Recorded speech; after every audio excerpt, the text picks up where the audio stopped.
Imagine the smell of pine sol, but magnified. That's how some neighbors have described what they're smelling day in, day out in Murray Hill. It drifts into our house in the middle of the night. It wakes me up.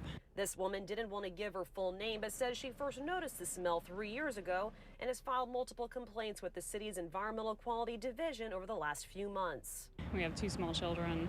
Sometimes we can't go outside in the morning. The past 6 months or so, it has been very strong.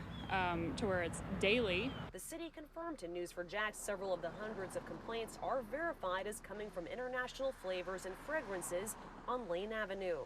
Neighbors say the smell drifts miles away, greeting them at their front door, an allegation documented in this now amended lawsuit. My wife was woken up by it at about 2 o'clock in the morning, which caused her to run to the bathroom because she had nausea. Her face felt like it was on fire. Josh Gellers is a board member for the Murray Hill Preservation Association and says people have come forward saying it's impacting their quality of life and even health. Burning sensations, shortness of breath, dizziness, nausea, headaches, all of that seems to be pretty consistent across the members of the community who have made complaints. We reached out to IFF for comment, and they pointed us to a letter that had been addressed to the Environmental Quality Division. And in the letter, the representative says IFF's sensor technology and evaluations could not find a connection between the Murray Hill complaints and the facility.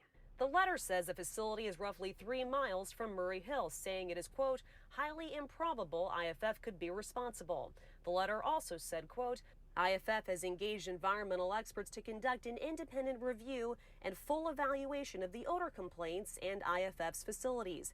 We have concluded that IFF's operations are in full compliance with the Title V air permit issued by the Florida Department of Environmental Protection.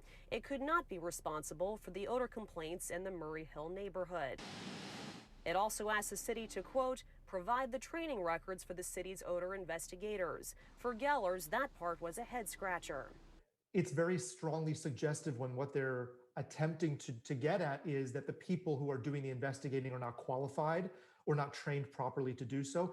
That's different than saying we're not responsible for the chemical smell. The class action lawsuit is now making its way through the courts. No matter what comes of it, neighbors are just ready to move on. The sense of the community is that this is something they don't want to live with, and they shouldn't have to live with it. So what I would like to see is, I don't know, it to be done. I don't want to smell it anymore. I can't move, but IFF can.